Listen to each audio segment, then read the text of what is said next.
시청자 여러분 안녕하십니까? 오늘 우리나라에 대한 일본의 수출 규제가 발동됐습니다. 규제 행위가 일본에서 벌어지는 만큼 우리 기업들이 실감하기에는 아직 좀 이르지만 일부 업체는 공장 가동 중단까지도 우려하고 있습니다. 정윤형 기자가 보도합니다. 오늘부터 일본의 반도체 디스플레이 소재 수출 절차가 까다로워졌습니다.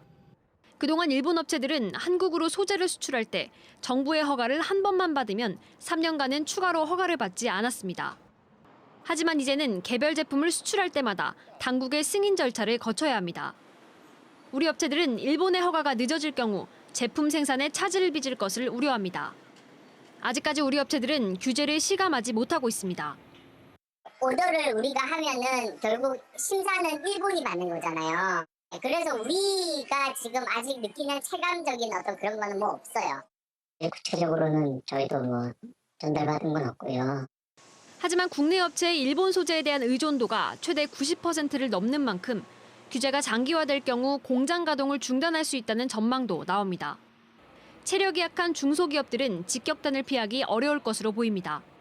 반도체 경기 하락 시점에서 일본의 규제까지 겹쳐진다고 한다면 대기업들의 생산량도 악영향을 받을 수밖에 없고 그로 인해서 저희 같은 중소업체들도 매출액에 상당히 많은 영향을 받을 것으로 걱정을 많이 하고 있습니다.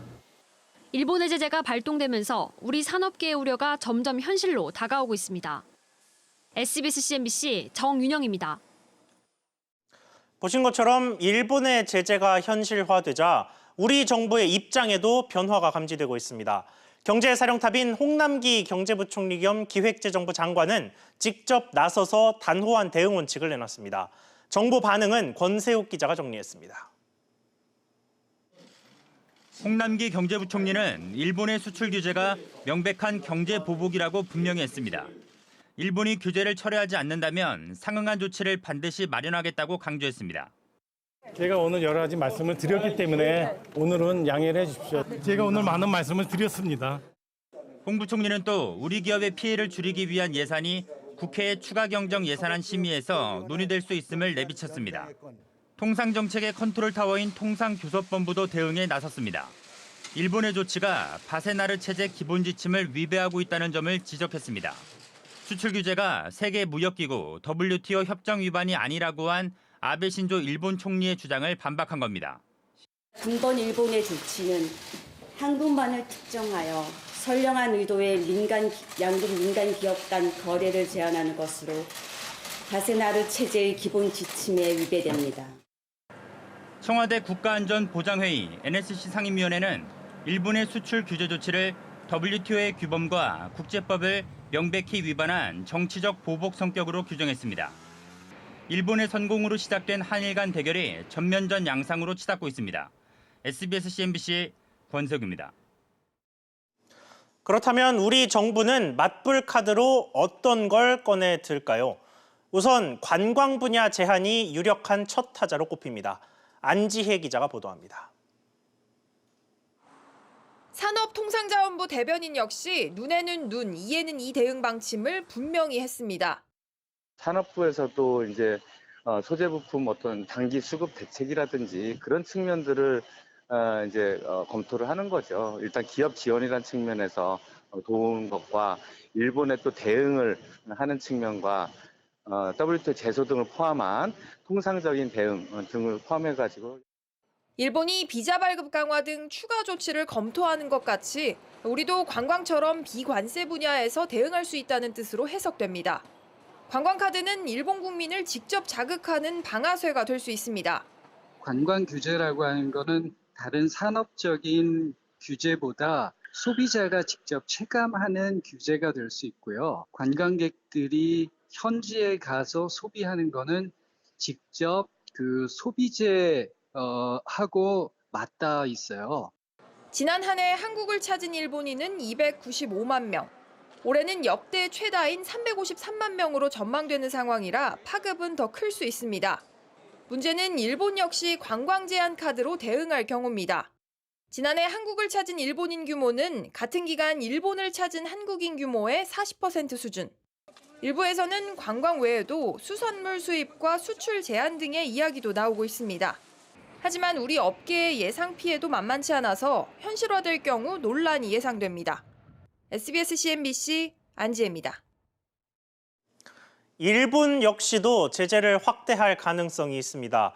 우리나라를 이른바 화이트리스트에서 제외할 수도 있다는 관측인데 화이트리스트란 뭐고 무슨 파장이 있는지 오수영 기자가 취재했습니다.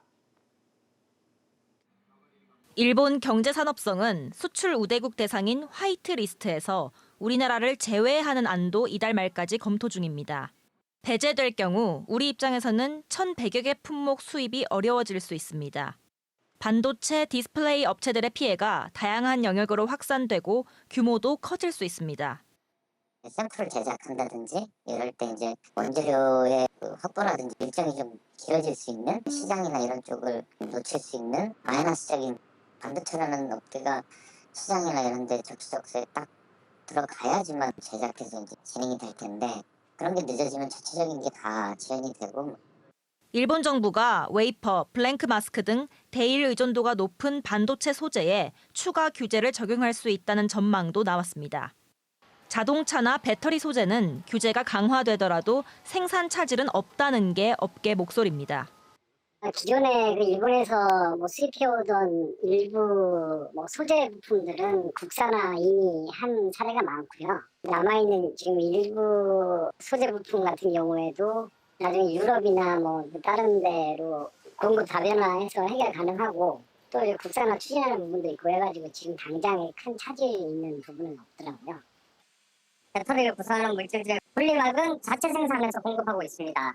대부분 국내 업체에서 공급받고 있고 일부 중국 업체에서 공급받고 있기 때문에 국산 화율과 수입 대체율에 따라 일본의 제재가 확산되더라도 업종별 희비가 엇갈릴 것으로 보입니다. SBS CNBC 오수영입니다. 이처럼 한일 관계가 악화일로를 걷고 있는 가운데 손정희 일본 소프트뱅크 회장이 우리나라를 찾았습니다. 문재인 대통령을 접견하고 삼성과 현대차, LG그룹 총수를 만납니다. 취재기자 연결해서 알아보겠습니다. 서주연 기자. 네, 서주연입니다. 네, 손정희 회장과 회동 우리 기업에서는 누가 참석을 합니까? 네, 손 회장은 우리 재계 총수들과 만찬을 함께할 예정입니다. 이 자리에는 이재용 삼성전자 부회장과 정의선 현대차 수석 부회장, 구광모 LG 회장 등 대기업 총수들이 참석할 것으로 알려졌습니다. 또 김택진 NC소프트 대표와 이혜진 네이버 글로벌 최고 투자 책임자 등 국내 벤처 창업 1세대도 자리할 것으로 전해졌습니다. 이번 회동에서는 인공지능과 5G 이동통신을 비롯한 첨단 기술 동향에 대해서 의견을 주고받을 것으로 전망이 됩니다. 이와 함께 일본 정부의 수출 규제에 대해서 손 회장이 어떤 조언을 해줄지 관심이 쏠리고 있습니다. 네, 잘 알려진 인물이긴 합니다만 손정희 회장 어떤 인물인지 간단히 전해주시죠. 네, 손 회장은 제1동포 3세로 1981년 24살의 나이에 우리 돈 약 1억 원으로 창업한 소프트뱅크를 일본 최대 소프트웨어 유통회사이자 IT 투자 기업으로 키운 인물입니다. 현재 100조 원대 펀드를 조성해서 미국의 차량 공유업체인 우버, 국내 유통업체인 쿠팡 등에 투자하고 있습니다. 그런데 총수들과의 만남 전에 손 회장이 문재인 대통령과 접견을 했어요. 네, 손 회장은 오늘 오후 2시부터 청와대에서 대통령을 만났습니다. 손 회장은 이 자리에서 인공지능 AI 산업의 중요성을 역설한 것으로 알려졌습니다. 오늘 대통령과의 면담은 아무래도 한일 간의 무역 갈등이 최고조에 달한 시점이어서 더욱 주목됐습니다. SBS CNBC 서주연입니다. 지난 4월 우리나라와 해외 사이에서 이루어진 모든 경제 거래를 합친 경상수지가 7년 만에 적자를 기록한 바 있습니다. 5월 들어서 흑자를 회복하면서 반전에 성공하긴 했는데 순수 수출입만 따진 상품 수지는 여전히 부진에서 벗어나지 못했습니다. 김성현 기자가 보도합니다. 지난 5월 우리 수출은 480억 3천만 달러를 기록하며 지난해 같은 기간과 비교해 11%가량 줄었습니다. 수출이 부진하면서 국가 사이의 교역 결과를 말하는 경상수지는 지난 5월 49억 5천만 달러에 그쳤습니다. 이는 지난 4월 6억 6천만 달러 적자에서 한 달 만에 흑자 전환한 것이지만 지난해 같은 달보다는 41% 급감한 수준입니다. 상품 수지가 큰 폭으로 줄어들고 서비스, 본원, 이전 수지 이렇게 개선이 되었지만 전반적으로 경상수지 전체는 전년 동월에 비해서 크게 줄어들었다. 특히 상품의 교육 결과를 말하는 상품 수지는 53억 9천만 달러 흑자에 그쳐 1년 전보다 흑자 규모가 절반 이하로 축소되며 지난 2014년 1월 이후 5년 4개월 만에 최저를 기록했습니다. 글로벌 교역량이 부진하고 반도체 단가가 하락한 게 수출 감소에 영향을 준 것으로 분석됩니다. 미중 무역 갈등이 심화되는 가운데 중국 경기가 타격을 입으면서 수출 비중이 높았던 우리나라가 반도체 업황 악화와 맞물려서 타격을 입고 있는 것으로 보입니다. 한편 서비스 수지는 1년 전 21억 달러 적자에서 9억 달러 적자로 적자 폭을 줄였습니다. SBS CNBC 김성현입니다. 보신 것처럼 오늘 발표된 5월 경상수지를 보면 흑자로 돌아섰다는 것 빼고는 사실 긍정적인 내용이 별로 없습니다. 정부가 대책을 내놓기는 했는데 벌써부터 실효성이 있을까 하는 의문이 나오고 있습니다. 손석우 기자와 관련해서 이야기 나눠보겠습니다. 자, 송 기자. 네. 먼저 경상수지가 흑자로 돌아섰는데도 낙관하기엔 좀 이르다, 이런 평가가 좀 많습니다. 네, 그렇습니다. 5월 경상수지가 흑자로 돌아서긴 했지만 핵심 지표라고 할 수 있는 상품 수지가 오히려 뒷걸음질 쳤기 때문인데요. 예. 경상수지가 5월에 흑자로 돌아설 수 있었던 것은 외국인 투자자들에게 지급하는 배당 소득 지급이 4월에 비해서 크게 줄어든 게 결정적이었습니다. 즉 수출을 통해서 들어오는 게 많아지면 참 좋은데 그런 것들은 줄은 반면 내줘야 할 것은 좀 덜 줄여서 적자를 면한 한마디로 흑자의 질이 좀 나빠졌다 이렇게 평가할 수 있겠습니다. 자, 그렇군요. 그래서 어제 정부가 내놨던 하반기 경제정책 방향을 보면 네. 이 수출과 관련된 재정 투입들이 좀 많던데 네. 여기 내용과 평가 어떻습니까? 사실상 수출 방어를 하는데 하반기 경제 정책을 집중하겠다는 뜻을 내놨죠. 예. 수출 활력 회복에 정책 자금 434조 5천억 원을 투입하기로 했습니다. 대중국 수출을 비롯해서 반도체나 석유화학 같은 우리 주력 수출 분야의 수출 금융을 조기에 집행하고요. 그 밖에도 바이오, 2차 전지, 전기차 같은 신성장 수출 동력을 지원하는 데도 정책 금융을 집중 투입키로 했습니다. 예. 하지만 이렇게 수출 기업에 대해서 정책 자금 지원을 확대하는 게 실효성 측면에서 한계가 있다라는 지적이 계속해서 나오고 있습니다. 예를 들면 우리 수출의 20%를 차지하는 게 반도체인데 이 반도체의 경우에는 글로벌 경기가 둔화하면서 수요나 가격이 감소하는 게 가장 큰 문제로 지적되거든요. 자금 지원이 없어서 수출을 못하고 있다. 이런 상황은 아니라는 얘기입니다. 더욱이 지금 미중 무역 분쟁이 장기화될 조짐이고 일본 정부의 수출 규제 같은 예상하지 못한 악재들은 정치나 외교적인 측면에서 풀어야 될 난제들이지 이런 재정 지원을 통해서 해결할 수 있는 문제가 아니라는 지적도 나오고 있습니다. 그렇군요. 이게 투자 활력을 위한 대책들도 꽤 있었는데 네. 여기도 좀 문제가 있다는 평가죠. 네, 대표적인 게 이제 세제 인센티브 3종 세트다 이렇게 명명된 정책이었죠. 기업들이 설비 투자를 하는 데 있어서 투자세 공제율을 상향해주고 법인세 납부 부담을 줄여주는 제도들을 기존 제도들을 연장해주는 조치들이 대부분이었습니다. 예. 그런데 이 조치들을 보면 대부분 6개월 내진 또는 1년 단위로 한시적으로 혜택을 준다는 점이 한계로 지적되고 있습니다.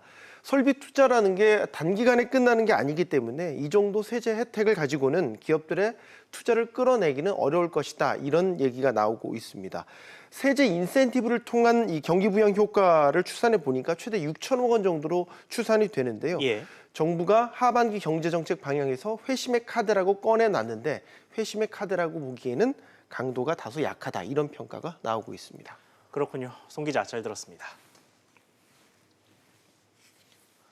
또 하나의 문제는 이렇게 등장했던 대책들조차 제대로 시행되지 못하고 있다는 겁니다. 기업의 국내 투자를 유도하는 대책은 물론 추경까지 국회에 발이 묶여서 시작조차 하지 못하고 있습니다. 정인아 기자가 보도합니다. 기아자동차는 자동차 시장이 부진한 중국의 생산 공장을 철수하고 국내 유턴이 아닌 인도에 새로운 공장을 설립하기로 했습니다. 유턴한다고 해서 물량을 늘려봤자 팔 데가 없잖아요. 저희는 그거랑은 상관이 없을 것 같거든요. 현지 직원들 뽑아서 효과적으로 대응하는 게 더 승산이 있거든요. 지난 5년 동안 정부의 지원을 받아 해외에서 국내로 복귀한 기업은 총 54군데였습니다. 이 중 2곳이 중견기업, 나머지 52곳은 중소기업으로 국내 일자리 창출 효과를 기대할 수 있는 대기업은 단 한 곳도 없었습니다. 정부는 지난해 11월 유턴기업 종합지원 대책을 내놓으면서 대기업까지 지원 대상을 확대했지만 관련 법안은 아직 국회 문턱을 넘지 못하고 있습니다. 하반기 경제정책 방향 중 하나인 서비스 산업 혁신 전략은 원격 진료 부문이 빠진 채 발표됐습니다. 원격 진료는 서비스 산업 발전 기본법이 우선 통과돼야 시행이 가능한데 해당 법안은 여야 의견차로 8년째 국회를 표류하고 있습니다. 기재부는 의료 부문에 대한 여야 입장차가 크다는 점에서 이를 제외한 법안 통과에 총력을 기울이기로 했습니다. 통과가 안 됐기 때문에 정부에서 할 수 있는 조치들을 다 담았다 이렇게 보시면 될 것 같고요. 여당 의원인 김정우 의원이 제출한 법안을 이제는 그 법을 통과하는 걸로 생각하고 있습니다. 지난 4월 말 국회에 제출됐던 6조 7천억 원 규모의 추경도 막혀있기는 마찬가지입니다. 추경안은 물론 경제와 민생 법안까지 제 역할을 못하고 있는 국회에 대한 비난 여론이 갈수록 커지고 있습니다. SBS CNBC 정인아입니다. 지난 2017년 문재인 대통령은 대선 공약으로 국가가 치매를 책임지겠다는 치매 국가 책임제를 선언했습니다. 그리고 같은 해 8월 보험이 적용되는 항목을 크게 늘리고 의료비의 애초에 부담을 좀 줄여주는 내용을 골자로 하는 소위 문재인 케어가 등장을 했죠. 그리고 2년이 지난 지금 총 2조 2천억 원의 의료비가 경감됐고 3,600만 명가량이 이 제도의 혜택을 받았다는 게 정부의 설명입니다. 하지만 성과만큼 돈도 많이 썼고 또 앞으로도 많이 쓸 것 같습니다. 건강보험 재정이 걱정된다라는 얘기인데요. 지난해 건강보험 수지를 한번 보니 무려 2011년부터 7년간이나 이어졌던 흑자 행진을 깨고 1,778억 원 적자를 기록했습니다. 앞으로 혜택이 더 확대된다면 이 적자 행진을 벗어나기는 좀 힘들겠죠. 아직은 적립금이 20조 원이나 남아 있어서 그렇게 큰 문제는 없습니다만 국회 예산정책처의 추산에 따르면 당장 올해부터 2조에서 3조 원의 적자가 시작됩니다. 그리고 불과 3년 뒤에는 이 적립금이 20조 원이 넘었던 적립금이 11조 5천억 원으로 줄어들고 2026년에는 적립됐던 기금이 바닥나면서 바로 이듬해 누적 수지 10조 원 적자를 기록할 것으로 전망됐습니다. 이에 대해서 보건복지부는 지난해 적자의 경우에는 문재인 케어를 발표할 때부터 예상됐던 소위 계획된 적자였다고 강조했습니다. 그러면서 매년 3%가량 꾸준히 높아지고 있는 건강보험료율의 인상률을 계속 유지를 하고 국고 지원을 확대한다면 2023년 이후에도 10조 원 이상의 기금을 유지할 수 있다는 게 보건복지부의 설명입니다. 문재인 케어로 인해서 특히 서민들의 의료비 고민이 줄어든 것은 사실입니다. 암이나 치매 같은 거 걸렸으면 예전에는 집안에 기둥뿌리를 뽑아야 된다라는 얘기까지 나왔는데 그런 사람들은 확실히 많이 줄었다는 얘기죠. 하지만 이대로 가면 건강보험료율을 급격하게 올리거나 혹은 정부의 긴급한 재정 투입이 필요한 상황이 올 수도 있습니다. 특히 고령화 때문에 의료비는 늘어날 수밖에 없는 구조입니다. 그래서 지금 당장의 복지도 좋습니다만 정확한 재정 상황 파악과 기획을 통해서 앞날을 준비해야 할 시점이 아닌가 싶습니다. 앵커 리포트였습니다.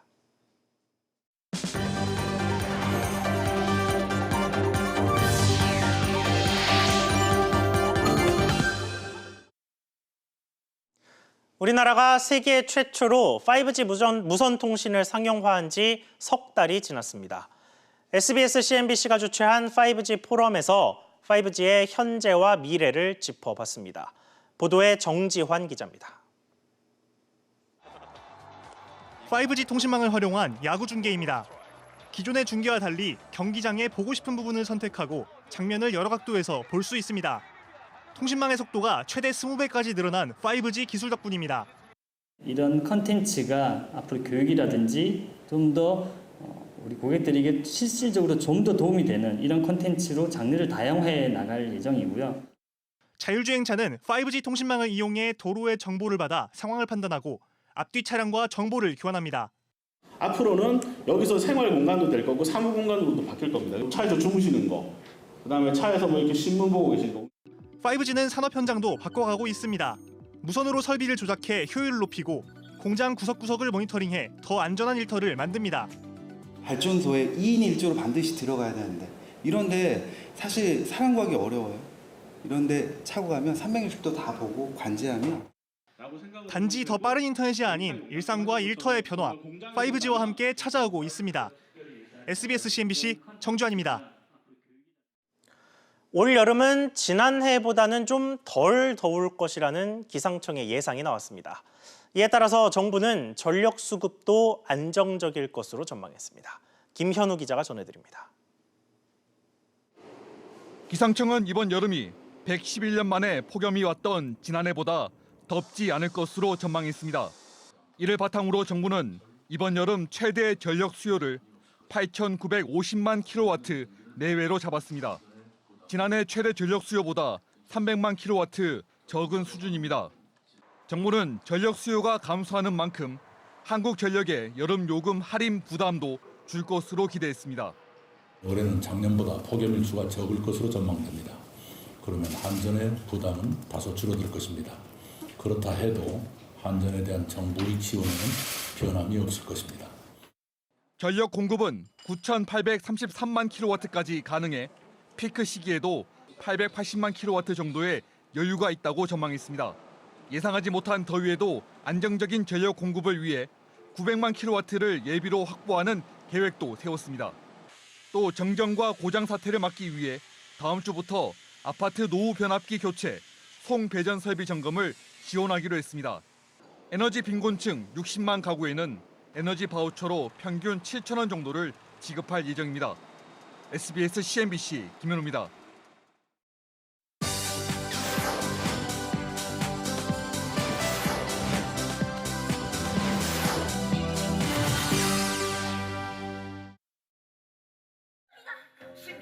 양반 외에는 시조를 읊지 못하는 가상의 조선시대. 백성들은 국본관에 모여 시조판을 벌이며 억눌렸던 흥을 풀어냅니다.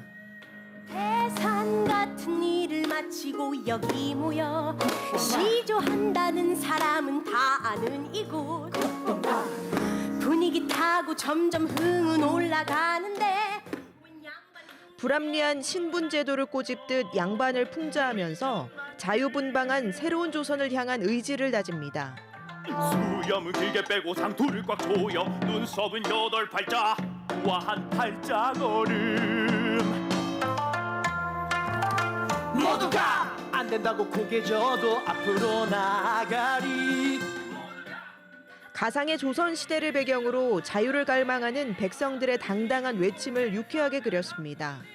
국악과 랩, 한국 무용과 힙합을 결합시켜 한국적이면서도 현대적인 창작 뮤지컬을 선보입니다. 작은 구둣방을 하는 아빠와 두 아들은 할머니의 금리를 탐냅니다. 금리 세계는 우리 집 전 재산이야. 밥은 되도록 먹지 마. 금리가 달아지면 안 돼. 영화 기생충의 오페라판으로 불리는 텃밭킬러는 할머니에게 기생하며 사는 세 부자의 이야기를 통해 자본주의의 이면을 보여줍니다. 특히 오페라는 어렵다는 편견을 깨고 연극 대본을 바탕으로 한 한국어 대사와 노랫말이 한층 편안하게 다가옵니다. 미국 CNN이 세계 최고의 앙상블로 극찬한 세종 솔로이스트가 관객과 만납니다. 창단 25주년을 맞은 세종 솔로이스트는 이번 공연에서 낭만주의 브람스와 멘델스존의 실내악부터 윤희상의 플루트 연습곡까지 고전과 현대를 아우르는 폭넓은 음악을 연주합니다. SBS CNBC 윤선영입니다.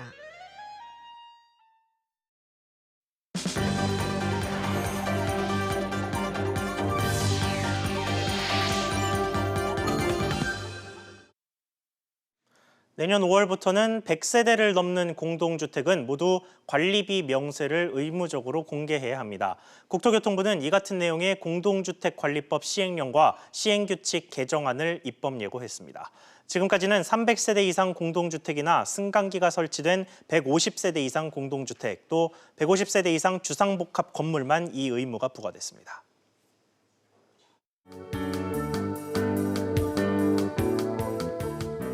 안녕하세요. K웨더 라이프스타일 예보 오주호입니다. 이제는 길을 가다가 등에 땀이 맺힐 정도로 더운 날씨가 이어지고 있습니다. 무더위에 일사병 걸리지 않도록 조심하셔야겠습니다. 현재 폭염주의보는 충청도로 확대된 상태고요. 오늘에 이어서 내일도 역시 덥겠습니다. 내일 서울과 춘천의 낮 기온은 33도로 오늘과 비슷하거나 더 덥겠고, 여기에 충청 이남 지역으로는 오전까지 미세먼지 농도 또한 나쁨 단계로 높게 나타나겠습니다. 더운 날씨에 공기질까지 탁할 것으로 보여 계속해서 체온과 호흡기 관리 등 건강 관리에는 유의하셔야겠습니다. 그리고 내일은 또다시 소나기가 내릴 것으로 예상됩니다. 예상되는 강수량은 강원 영서와 충북, 경북 북부 지역에 많게는 20mm까지 쏟아지는 곳이 있겠습니다. 중부지방은 춘천에 오후 한때 소나기가 내리겠고, 춘천과 서울, 대전의 낮 기온은 33도까지 올라 오늘보다 덥겠습니다. 동해안은 낮 동안에 구름이 많이 끼겠습니다. 낮 최고 기온은 강릉 30도로 기온이 더 오르겠습니다. 남부지방 역시 계속해서 무더위가 이어지겠습니다. 아침까지는 선선한 날씨를 보이다가 낮에는 광주 32도, 대구는 33도까지 올라 많이 덥겠습니다. 이번 주 주말에는 더위가 더 심해지겠습니다. 토요일과 일요일 사이에는 서울의 낮 기온이 34도까지 올라 더 덥겠고요. 특히 일요일에는 동해안에 비가 내릴 것으로 전망됩니다. 기상정보였습니다. 오늘 저희가 준비한 소식 여기까지입니다. 시청해주셔서 감사합니다.